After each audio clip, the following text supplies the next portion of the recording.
To finish off, I just want to real practical, right? Yep. Top 3 tips to optimize these hormones that we're talking about, thyroid, cortisol, testosterone, estrogen. What would your top 3 tips be? Sleep is almost all 3, but sleep is literally worthy of all 3. Yep. Driving sleep quality. So first tip, track it, because you can't change what you don't know. So my first thing is to look at sleep and start having an idea of what it's looking like for you. So next thing is try and work to the best of your ability. Sometimes there are people who can't do this sort of things, but shift things around to start making the brunt of your work in the first half of the day. Ideally, that's a big one. So we're going to look at our sleep. We're going to make sure we're going to start tracking it and go, okay, cool. Like I mentioned earlier, 20 to 25% of your sleep should be REM sleep. So ideally, we're going to track it. We're going to get an idea of what's happening. We want to make, if it's not gold standard sleep, then we're going to look at that, either supplement it or start looking at the lifestyle hacks around that time. Yeah. That's the big driver.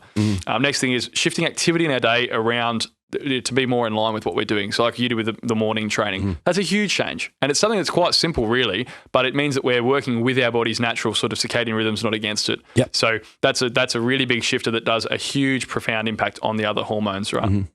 And then finally, focusing on the micro side of things more so than, so, you know, with a lot of people, I often find that so many more people respond amazingly when you throw them on a super greens or a multivitamin, or, you know, than they do when they're tweaking nutrient timing with macros. Focus on the little details. Those micros are big. So look at micros as well as your macros. They're the ones. So nutritionally, really look at nutrient density. Okay, it's not just, you know, chicken, rice, nothing for every meal. You wonder why you feel like shit after a while, you know? Look at these things. They pay dividends when you get to, and you've been doing it for as long as, you know, been doing it for a decade, you see it in longevity. So in terms of what your hormonal function and overall running better, micros, not just macros, it would be actually, you know, putting all of our athletic output and most of our hard work in the first half of the day, big one, and then sleep. We need to make sure we're getting 20 to 25% of its REM sleep. If it's not, either supplement or start looking at your sleep hygiene at nighttime, cutting out all your blue light, cutting out as much light exposure as you can, no stimulants after probably 1, 2 p.m., really making that second half of the day all about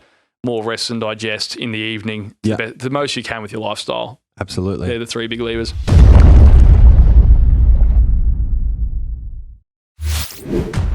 Thank you for tuning into this video. We hope you enjoyed watching. Don't forget to check out our latest upload and our recommended video, and be sure to subscribe to the Massive Joe's YouTube channel to stay up to date with all of our latest uploads.